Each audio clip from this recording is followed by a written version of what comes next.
Glória a Deus. Quero saudar os irmãos com a paz do Senhor.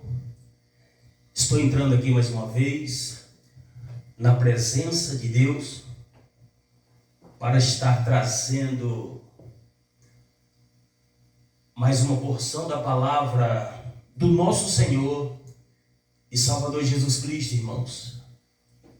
Deus tem colocado no meu coração para estar gravando essas mensagens, e eu creio que por intermédio dessas mensagens o Espírito Santo irá realizar milagres nos corações daqueles que ouvirem essas mensagens. Irmãos, aqui no capítulo 3 do Evangelho qual escreveu João, está escrito assim, no versículo, a partir do versículo 14. O próprio João diz: porque assim como Moisés levantou a serpente no deserto, assim importa também que o Filho do Homem seja levantado, para que todo aquele que nele crê não pereça, mas tenha a vida eterna. Porque Deus amou o mundo de tal maneira que deu seu Filho unigênito, para que todo aquele que nele crê não pereça, mas tenha a vida eterna. Irmãos, o servo do Senhor, ele diz aqui na sua palavra, que assim como Moisés levantou a serpente lá no deserto, assim também importava que Jesus viesse ser levantado, para que todo aquele que nele cresce não viesse a perecer, mas que viesse ter direito à vida eterna. E quando a gente vê, irmãos, falar do sacrifício de Cristo, que Jesus morreu na cruz, que Jesus pagou pelos nossos pecados, muitas das vezes nós não temos dimensão ao tamanho do sofrimento que o nosso Senhor e Salvador Jesus Cristo passou por mim e por você e por toda a humanidade. E quando eu entro, irmãos, nesta passagem, neste versículo, qual diz que Moisés levantou uma serpente lá no deserto, assim também o nosso Senhor e Salvador Jesus Cristo teria que ser levantado, para que a humanidade não viesse perecer. Então, eu buscando a concordância bíblica nos diz que nos leva para o livro de Números, capítulo 21 e versículo 14. A Bíblia diz, irmãos, que Deus, por intermédio de Moisés, já tinha arrancado o povo do Egito, atravessou o Mar Vermelho com o seu povo, grandes milagres e prodígios o nosso Senhor realizou no meio daquele deserto. Grandes coisas o Senhor fez para que a sua glória viesse ser manifestada diante daquele povo no meio daquele deserto.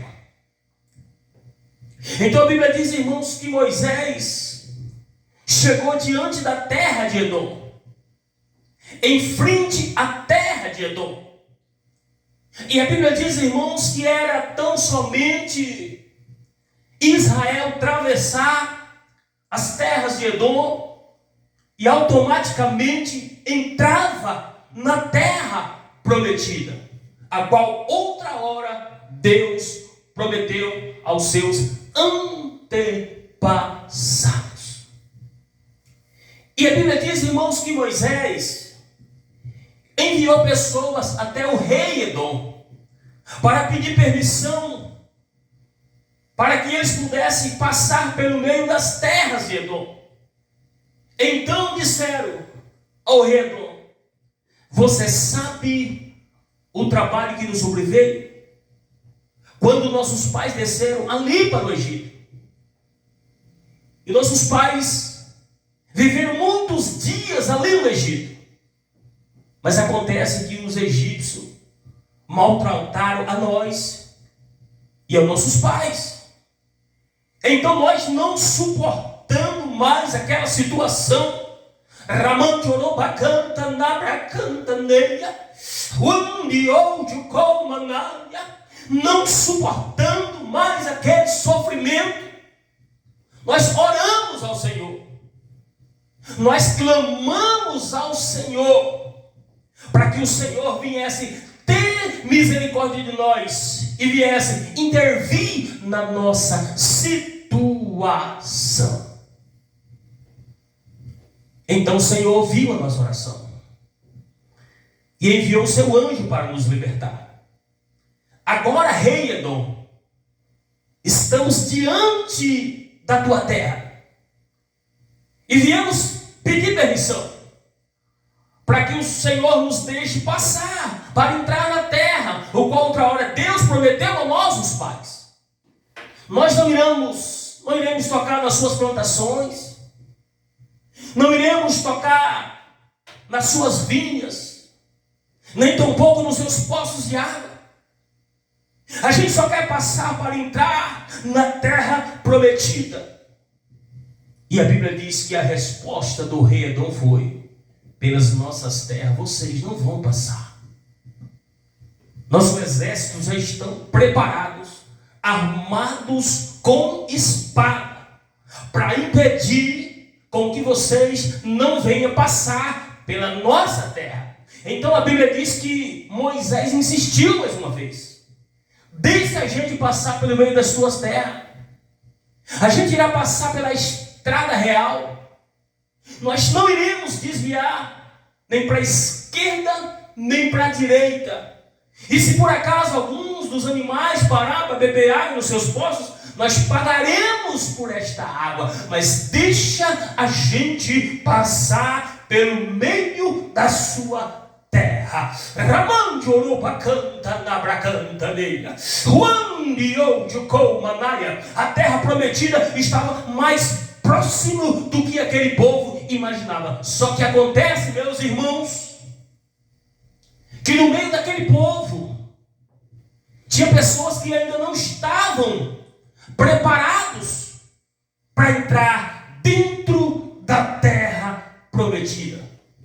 Eles tinham saído do Egito, mas o Egito ainda permanecia dentro deles.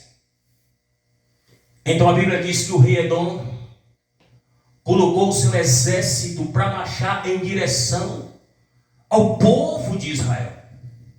O povo, não tendo outra alternativa, então eles começaram a marchar, andar em volta das terras de Edom, pela estrada do Mar Vermelho. Mas acontece, meus irmãos, que nessa caminhada, nessa trajetória, a alma do povo começou a fadigar.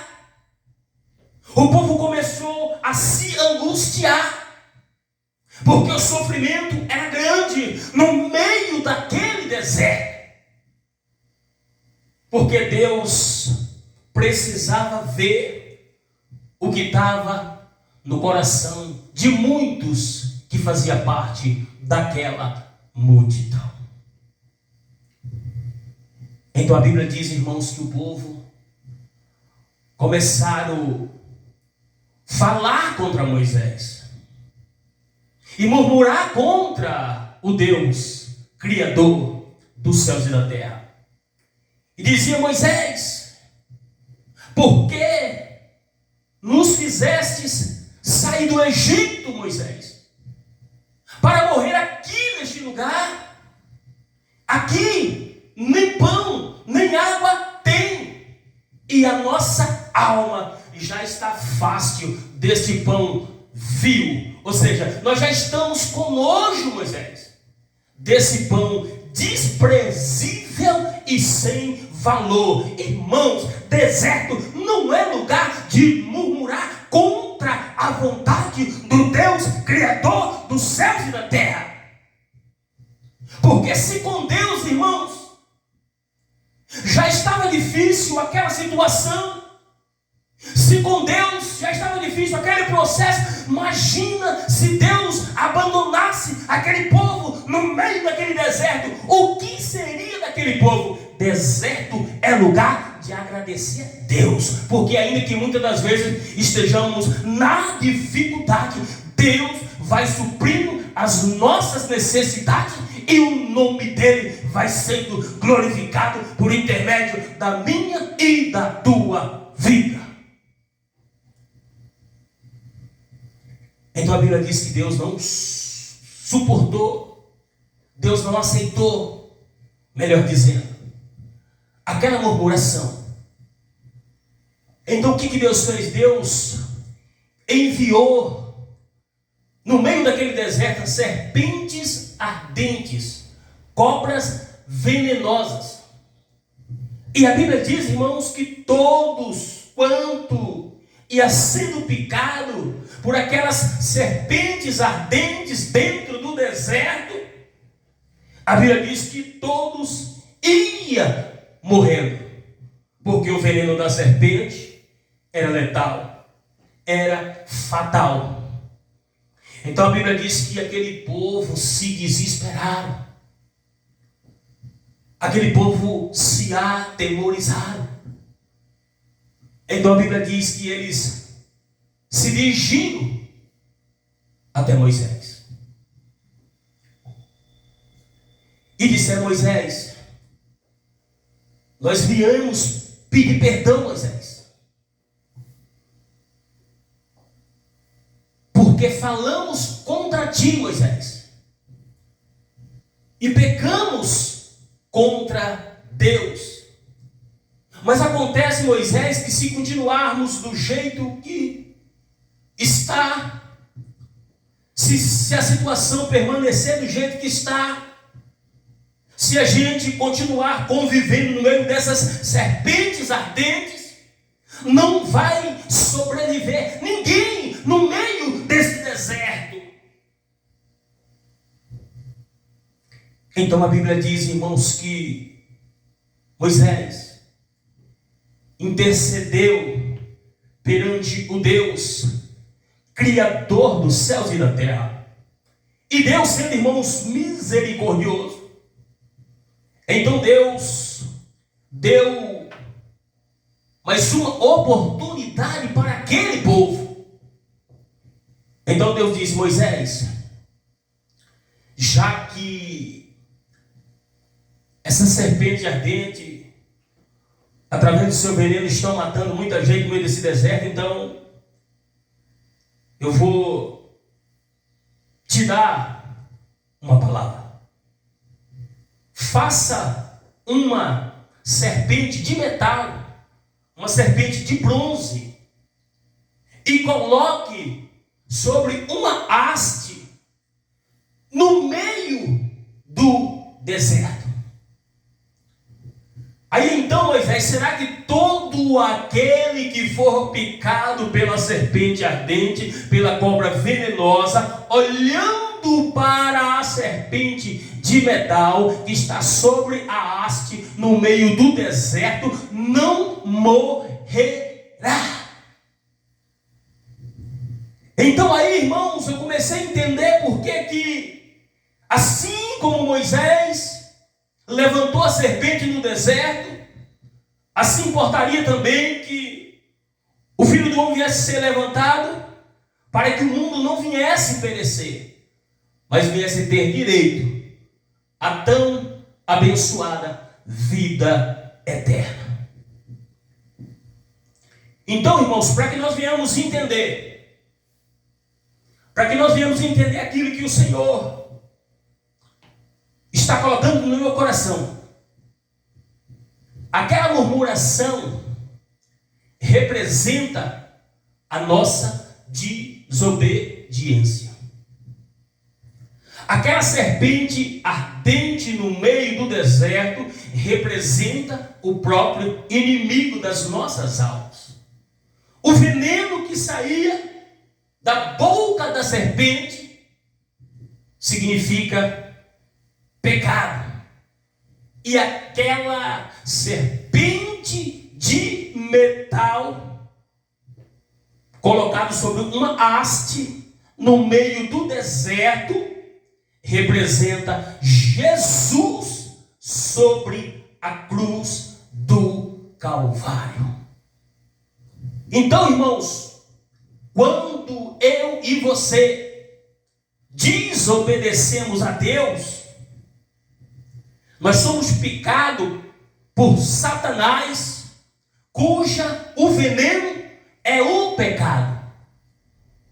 E para que eu e você não venhamos morrer através deste pecado, que é o veneno que saía da boca da serpente ardente, nós temos que olhar para Jesus, para o sacrifício de Cristo sobre a cruz do Calvário. Acontece que nos dias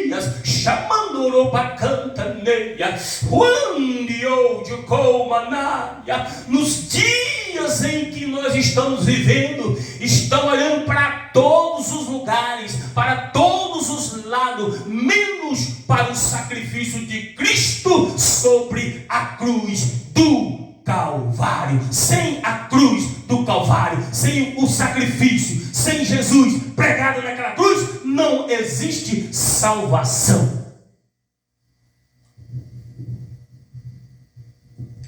Porque Jesus sofreu, irmãos. Jesus pagou um alto preço para que ele fosse pendurado naquela cruz. Não pense que foi fácil Jesus chegar até o final. Jesus passar por todo aquele sofrimento, por toda aquela humilhação. A Bíblia nos diz, irmãos, que no Evangelho de Lucas, que como era de costume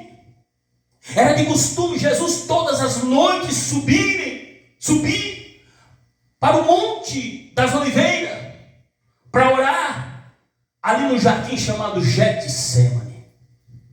Era de costume o nosso Senhor passar noites e noites buscando a presença do papai, ainda que ele não necessitava, mas ele fazia isso para que viesse nos deixar como exemplo. A primeira coisa que ele falou para você é assim: orai. Orai, para que não entreis em tentação. Porque na verdade o espírito está pronto, mas a carne, ela é fraca. Em outra passagem, Jesus diz: a carne para nada presta, mas é o Espírito que dá vida ao corpo. E a Bíblia diz, irmãos, que Jesus se afastou dos seus discípulos a distância de 20 a 30 metros. Jesus se prostrou de joelho na terra, diante do Deus Criador, do Deus poderoso, do Deus da glória.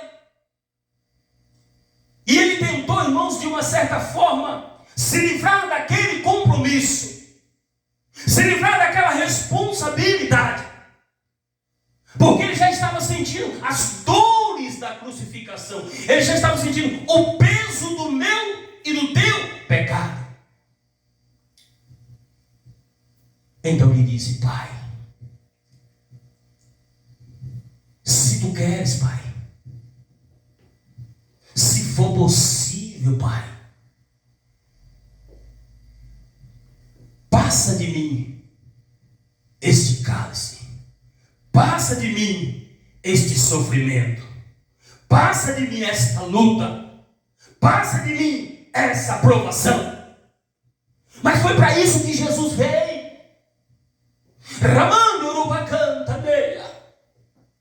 Foi para isso que Jesus desceu do céu. Mas todavia, Pai, não seja feita a minha,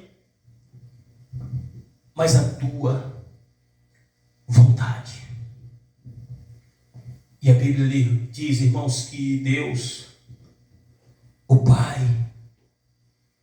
enviou um anjo para consolar Jesus. Mas eu entendo que o anjo realmente desceu para consolar Jesus. Mas, pelo que a Bíblia nos dá a entender, aquele consolo não serviu para muita coisa. Porque eu creio, irmãos, que a conversa do anjo seria mais ou menos assim. Eu vou conjecturar para que você venha entender. O anjo chegou diante de Jesus e disse: filho, o pai sente muito pelo teu sofrimento. O pai está sofrendo junto contigo, filho. Mas ele manda te dizer que você não está sozinho, mas você vai ter que ir até o final, porque senão a humanidade é uma presa fácil nas garras daquele que veio para roubar, matar e destruir. E quando a gente olha para as Escrituras Sagradas, às vezes a gente não valoriza, às vezes a gente não imagina o tamanho do sofrimento dele. O próprio Isaías disse, Isaías 53, que verdadeiramente ele tomou sobre si as nossas enfermidades e as nossas dores levou sobre si. Pelo que nós o reputamos, o consideramos por aflito e ferido de Deus. Mas a Bíblia diz que ele foi ferido pelas nossas transgressões. O castigo que nos traz a paz estava sobre ele. Pelas suas pisaduras, pelos seus machucados, nós fomos sarados. Isaías diz que todos nós andávamos desgarrados, como ovelha que não tem pastor. Mas aí veio o nosso Deus com a sua infinita misericórdia e fez cair sobre Cristo a iniquidade de nós todos, a culpa de nós todos, a dívida da humanidade. Deus colocou sobre Cristo. E a Bíblia diz que ele foi ferido, mas não abriu a sua boca. E como cordeiro mudo, foi levado ao matadouro. E como ovelha muda perante os seus tosqueadores, mas ele não abriu a boca. E a Bíblia diz, irmãos, ali no livro de Lucas 23, a partir do versículo 26, a Bíblia diz que quando Jesus estava levando a sua cruz, fraco fisicamente, debilitado, porque ele passou a noite de quinta para sexta sendo interrogado por Anás e Caifás, interrogado por Herodes e Pilatos. E como se não bastasse, passou a noite inteira sendo espancado e humilhado pelos soldados romanos. E como ele estava fraco, irmãos, como ele não suportava mais, porque como ser humano ele estava muito debilitado fisicamente. Então a Bíblia diz, irmãos, que tomaram constrangeiro um tal de Simão Cirineu que estava vindo do campo. Pegaram a cruz de Cristo, colocaram sobre os ombros de Simão, para que ele levasse até o lugar em que Jesus viesse ser crucificado. A Bíblia diz que Jesus ia na frente e o Simão Sirineu atrás, carregando a ferramenta que Deus iria usar para que hoje eu e você venhamos ter direito à salvação e à vida eterna. E a Bíblia diz que quando Jesus estava sendo conduzido, a Bíblia diz que uma multidão o seguia. Uma multidão de pessoas e de mulheres. A Bíblia diz que essas mulheres, não suportando ver o sofrimento do autor e consumador da minha e da tua fé, elas batiam no peito e se lamentavam, porque grande era o sofrimento do Salvador da humanidade. E muitas das vezes nós não valorizamos tudo aquilo que Jesus passou. Muitas das vezes desprezamos o sacrifício de Cristo, o sofrimento do Salvador da nossa alma. E a Bíblia diz que de repente Jesus parou, olhou para aquelas mulheres e disse: filhinhas, não chorai por mim, filhinhas, mas chorai antes por vós e pelos vossos filhos. Sabe por quê?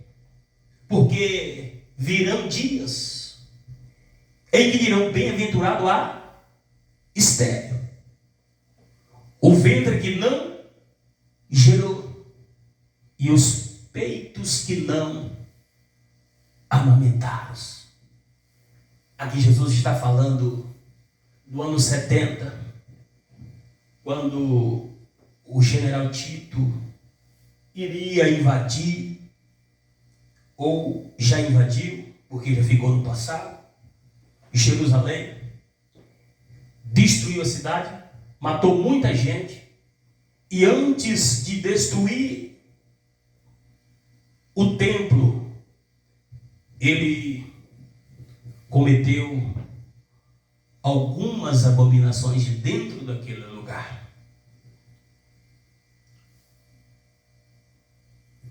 Porque se estão fazendo assim comigo, que sou o madeiro verde, o que não vão fazer com vocês que são madeiro seco? Jesus está dizendo: se estão fazendo isso comigo, que sou justo, imaculado, que deixei o meu trono de glória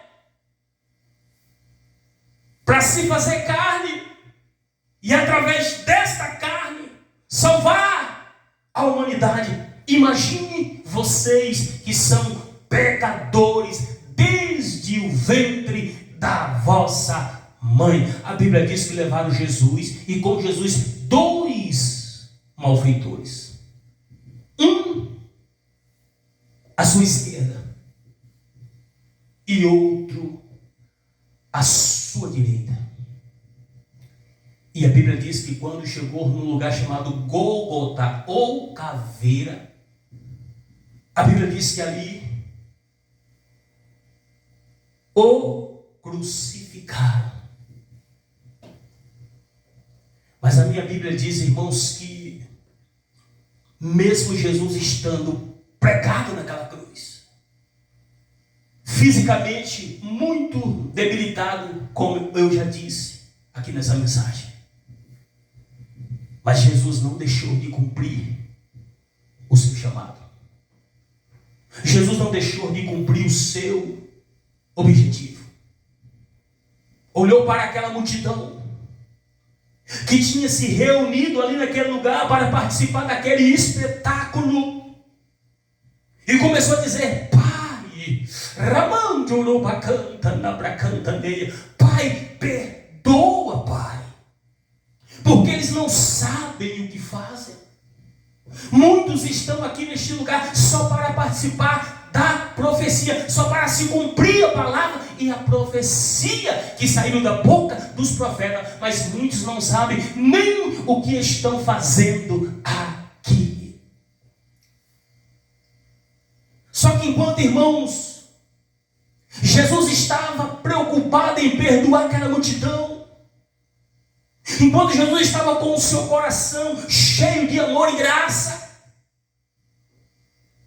a Bíblia diz que os fariseus aproveitou aquele momento, aquela oportunidade para zombar do nosso Senhor e Salvador Jesus Cristo. Porque quando estamos por baixo, passando por dificuldade, muitos querem nos fazer de tapete. Muitos querem aproveitar a oportunidade para nos humilhar, assim como humilharam o nosso Senhor e Salvador Jesus Cristo. A Bíblia diz que Jesus pregado, sofrendo, passando pelo sofrimento muito grande. A Bíblia diz que os fariseus tiveram coragem de olhar para ele e zombar dele, dizendo: os outros o salvou.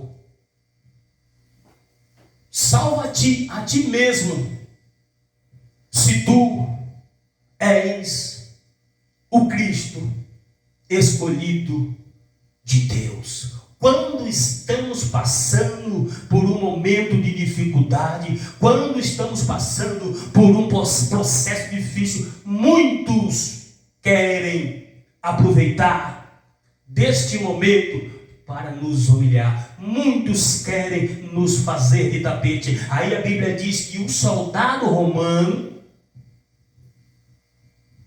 vendo os fariseus zombar de Cristo, achou-se também no direito de escarnecer do mesmo. Rabando uruba canta na bracantaneia. Quando eu te comanaia, ramaste suribicanta ramanaia.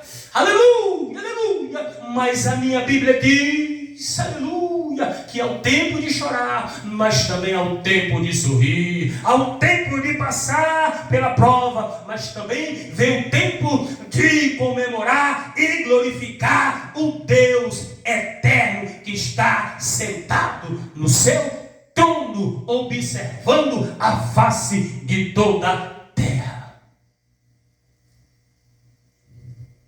Jesus com sede, o soldado romano chegou-se em Jesus e colocou na boca dele uma esponja cheia de vinagre para Jesus beber. E começou a escarnecer dele, dizendo: se tu és o rei dos judeus, se tu és o Cristo, salva-te a ti mesmo, faça alguma coisa, saia desta situação, coloca um ponto final neste sofrimento e nessa humilhação. E colocaram uma placa em cima na cruz, escrito: este é o rei dos judeus. Mas quando, irmãos, nós olhamos para aquela placa, a impressão que dá é que aquela placa está elogiando Jesus, está valorizando Jesus, mas não, aquela placa está diminuindo, aquela placa está menosprezando o autor da minha e da tua salvação. Sabe por quê, irmãos? E eu vou te explicar. Este é o rei dos judeus. Mas quando a gente vai, irmãos, para o livro de Apocalipse, capítulo 19, a partir do versículo 11, João, ele tem uma seguinte visão. Ele diz exatamente assim: eu vi o céu aberto, e eis que um cavalo branco, e o que está sentado sobre ele chama-se Fiel e Verdadeiro. Ele julga e peleja com justiça, e os seus olhos é como chama de fogo.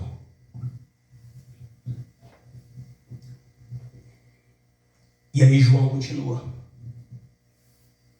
e sobre a sua cabeça há muitos diademas, e tem escrito o nome que ninguém sabe senão ele mesmo.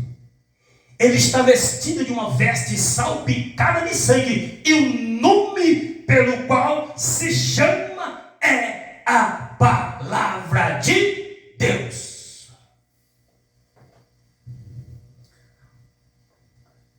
E a Bíblia diz que o exército que há no céu está seguindo Jesus, vestido de linho fino, branco e puro. E a Bíblia diz que nesse momento, fala da volta de Jesus, vai sair da boca de Jesus uma espada aguda para ferir com ela as nações. Porque Jesus, irmãos, é o que pisa o lagar do vinho, do furor, da ira do Deus Todo-Poderoso. E na sua coxa e na sua veste está escrito esse nome: Rei dos Reis e Senhor dos Senhores. Jesus não é tão somente o Rei dos judeus, ele é o Rei dos Reis e o Senhor dos Senhores. Em Apocalipse capítulo 1, Jesus diz: João, não temas, porque eu sou o primeiro e o último e o que vive. Fui morto, mas eis que estou vivo para todo sempre, e tenho a chave da morte e do inferno. Jesus é o Rei dos judeus, o Rei dos Reis e Senhor dos Senhores. Isaías disse que o nome dele seria Maravilhoso, Conselheiro, Deus Forte, Pai da Eternidade, Príncipe da Paz.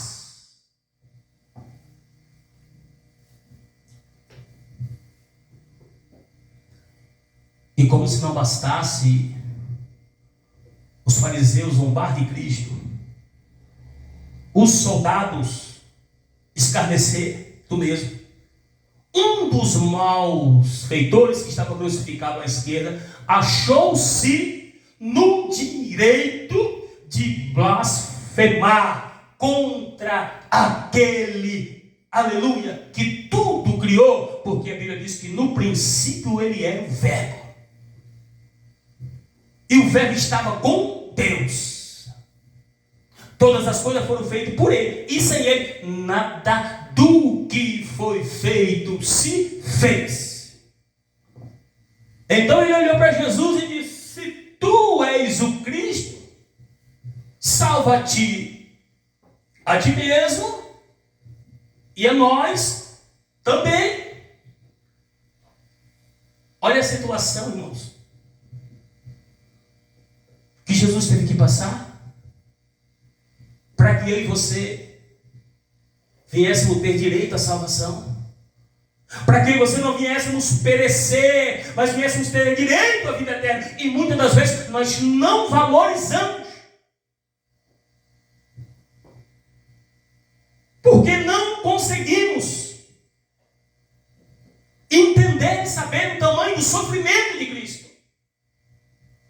Parece que foi uma coisa comum, uma coisa qualquer, algo natural. Mas ele pagou um alto preço, irmãos, para que eu e você viéssemos ter direito um dia a se encontrar com ele sobre as nuvens do céu. Então a Bíblia diz que o outro malfeitor, porque o da esquerda representa As trevas da direita representa aquele que através da palavra viesse se transformar em luz. Da esquerda representa aquele que ouve o evangelho, ouve a palavra, mas não dá crédito, não se converte, não se transforma, não se prepara para morar no céu. Porém, da direita representa aquele que muitas das vezes fez tudo errado durante a sua vida, mas na primeira oportunidade que ele tem de aceitar Jesus, ele aceita Jesus, lava suas vestes no sangue do Cordeiro e automaticamente passa a ter o seu nome escrito no livro da vida. Repreendeu ele dizendo: rapaz, você nem ainda teme a Deus, estando na mesma condenação. Nós, na verdade, estamos pagando por aquilo que os nossos feitos mereciam. Mas este homem nenhum mal fez para estar aqui, porque ele é justo. Deus deu discernimento para o ladrão que estava ao lado direito de Jesus. E ele entendeu, compreendeu que verdadeiramente Jesus não tinha culpa alguma de estar naquele lugar. Ele estava ali por causa de mim e por causa de você.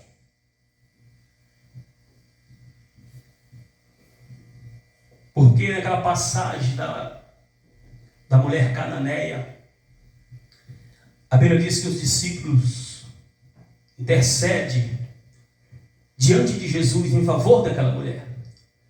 E o próprio Jesus disse: não, eu não fui enviado senão para as ovelhas perdidas da casa de Israel. Ainda não era tempo de Jesus trabalhar na vida dos gentios. Ainda não era a hora de Jesus se manifestar aos gentios. Mas ali no capítulo 12 do Evangelho de João, tem um versículo que diz: e eu, quando for levantado da terra, quando eu for crucificado, aí então todas as nações, todos os países, todos os povos da terra, atrairei a mim. E aquele ladrão disse: Senhor, lembra-te de mim quando entrares no teu reino. Então Jesus respondeu-os: em verdade, eu vos digo hoje, estarás comigo no paraíso. E a Bíblia diz, irmãos, que depois daquele momento Jesus, a Bíblia diz que houve treva em toda a terra. A Bíblia diz que houve treva em toda a terra, da meio-dia às 3 horas da tarde. A Bíblia diz que o céu se escureceu. O véu do tempo rasgou-se ao meio.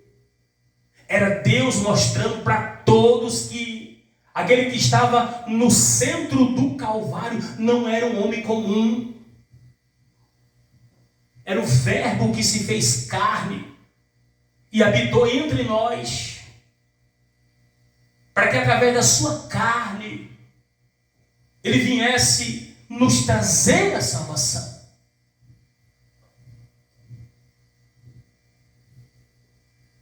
Então a Bíblia diz que Jesus clamou fortemente, com grande voz, dizendo: Pai, oh Pai, nas tuas mãos eu entrego o meu espírito. E tendo dito isso, expirou e morreu. Os outros evangelhos dizem: está cumprido, ó Pai. Ali Jesus foi até o fim. Ali Jesus chegou ao seu ponto final. Ali Jesus cumpriu toda a palavra que está escrito dentro das Escrituras a respeito dele.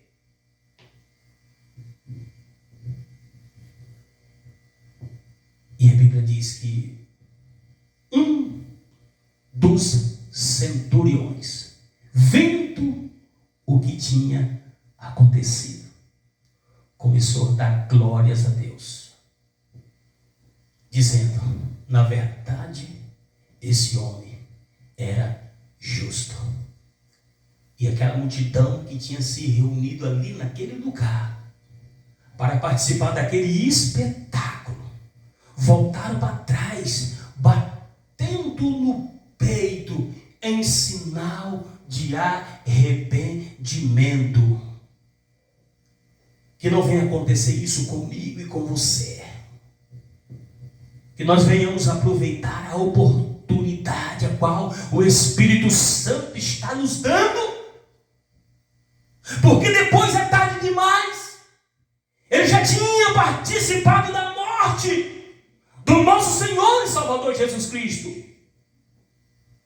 Ele já tinha participado da profecia, até mesmo sem saber, mas só depois do acontecido é que eles vieram contemplar que na verdade eles tinham matado o autor e consumador da minha e da tua fé. Mas aí já era tarde para eles. Então vamos aproveitar que para mim e para você ainda não é tarde. E vamos valorizar o sacrifício de Cristo sobre a cruz do Calvário. Vamos entender que Ele pagou um alto preço e vamos valorizar esse preço que foi pago na cruz por nós. Não vamos tratar este acontecimento como se fosse algo banal. Não, isso mudou a história da humanidade. Maior do que isso, somente a volta do nosso Senhor e Salvador Jesus Cristo, quando Ele vier para arrebatar a sua igreja. Estou finalizando. 1 Tessalonicenses 4, a partir do versículo 16. Paulo diz: porque o mesmo Senhor. Qual o mesmo Senhor? Aquele mesmo Senhor que foi espancado, aquele mesmo Senhor que foi humilhado, aquele mesmo Senhor que foi chicoteado, aquele mesmo Senhor que ganhou, aleluia, uma coroa de espinho de presente na sua fonte, aquele mesmo que foi pregado na cruz, aquele mesmo que subiu para o céu, no livro de Atos dos Apóstolos. E Paulo diz: e o mesmo Senhor voltará do céu com alarido e com a voz de arcanjo. E os que morrerem em Cristo ressuscitarão primeiro. Depois nós, os que ficarmos vivos, seremos arrebatados juntamente com eles nas nuvens, para encontrar com o Senhor nos ares. Aí então estaremos para sempre com o Senhor. E para finalizar, quero deixar para os irmãos aqui uma passagem linda que eu amo demais. Eu sempre, quando tenho oportunidade, eu cito esses versículos bíblicos nas minhas mensagens, que se encontra ali em Mateus, capítulo 24, a partir do versículo 29. Ali Jesus fala da recompensa da sua igreja. Por isso vale a pena a gente pagar o preço. Vale a pena a gente estudar e pregar o verdadeiro evangelho. Jesus diz assim: porque depois das aflições daquele dia, a partir do versículo 21, um pouquinho antes, Jesus diz assim: porque haverá tão grande aflição, como nunca se houve desde o princípio do mundo até agora, nem tampouco jamais haverá. E se esses dias não fossem abreviados, nenhuma carne se salvaria. Mas por causa dos escolhidos, por causa da igreja de Cristo que estará aqui na terra no período da grande tribulação, muitos podem não concordar, mas a Bíblia é categórica em dizer que a igreja irá passar pela grande tribulação. E quando chega no versículo 29, então nosso Senhor começa a dizer: porque depois das aflições daquele dia, o sol se escurecerá, a lua não dará sua luz, as estrelas cairão do céu e as potências do céu serão abaladas. Então aparecerá no céu o sinal do Filho do Homem, e todas as tribos da terra se lamentarão e verão o Filho do Homem vindo sobre as nuvens do céu com poder e grande glória. E ele enviará os seus anjos com rijo clamor de trombeta, os quais ajuntarão os seus escolhidos de uma a outra extremidade do céu. Meu irmão, minha irmã, fique com esta palavra, fique com esta mensagem. Eu não tenho dúvida de que o Espírito Santo de Deus irá falar com muitos que terão a oportunidade de ouvir essa mensagem através deste vídeo. Que Deus possa vos abençoar grandemente e que o nome do Senhor venha a ser glorificado por intermédio da minha e da sua vida, em nome de Jesus. Muito obrigado, Senhor.